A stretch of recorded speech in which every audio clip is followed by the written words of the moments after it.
get up there, and they're talking. And I mean, Coppola was very articulate, but everybody else, you couldn't understand a single word they said. Really? And what was going on? James Caan would sit there. I mean, I worship all of them, but James Caan would sit there and go, I remember that time when you were there.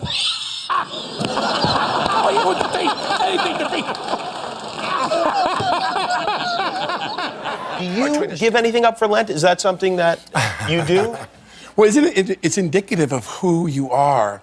People reflect back to you who you are when they tell you what you should give up for Lent. Do you get that from people? So I'll say to my wife, what should I give up for Lent? And my wife is like, complaining. De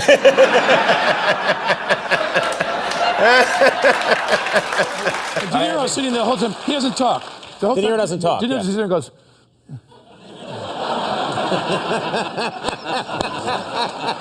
Our first question is for you, and it is about reproductive rights. They're ripping babies out of vaginas.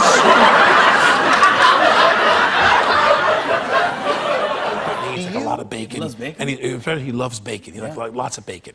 And he's got his phone, and he's watching the news, and he's in his, in his boxers and his bathrobe, and he's like tweeting. And then, but you got to try to think of who he is. And I've said this countless times, like, to me, Trump was someone who, he's always searching for a stronger, better word, and he never finds it. So whenever you do Trump, he'll sit there and go, these people, they're great people, they're fantastic people, and I just want to say working with them was... I have a fantastic relationship with Mexico, okay? I have personally met with the Mexican president. I forget his name. I think it was something like Mr. Guacamole. Because he get like alerts, like is he in the middle of like a session, he's like with North Korean diplomats and they're talking about nuclear weapons. He's like, hold on a moment, please. Alec Baldwin, loser. Alec Baldwin has a new movie out. Really? He's coming out with a horrible new movie, series. mediocre career. Does he? I've got the cream of the crop. I've got Sarah Palin. I've got Chachi. You and me are gonna go, he says, you and me are gonna go for a walk. Just the two of us, without cuffs.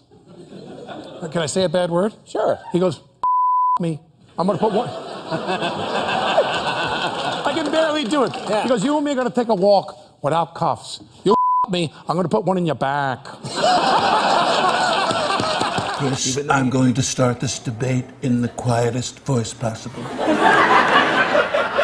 In the past, I have been big and loud, but tonight, I am a sweet little baby Trump. I did Rise of the Guardians. She started watching that, and she thinks it's fun. But her favorite thing is she knows I play Trump. So my little daughter, who's 3.5, she's like, are you going to go to work and play Donald Trump? I'm sorry, excuse me, Senor Guacamole. I also met his beautiful wife, Taquito, and their twin children, Chips and Salsa. I tried to stick my face out, my mouth out. I was in the makeup room, they're putting my wig on, and I literally, it was like a scene from like a mental hospital. I'm getting the wig on me, and I'm sitting there the whole time going, China. I'm trying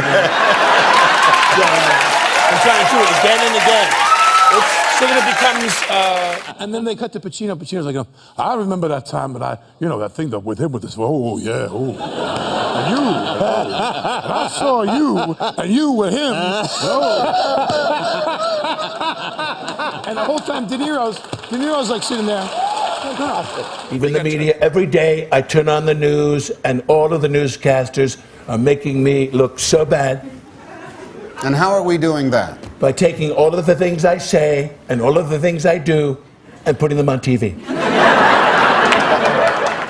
Claire Copperthwaite is our script supervisor, and Claire's right there, and Tracy's on, and Tracy will go, yeah, so anyway, I want you, and Claire will go, he'll go, I got it.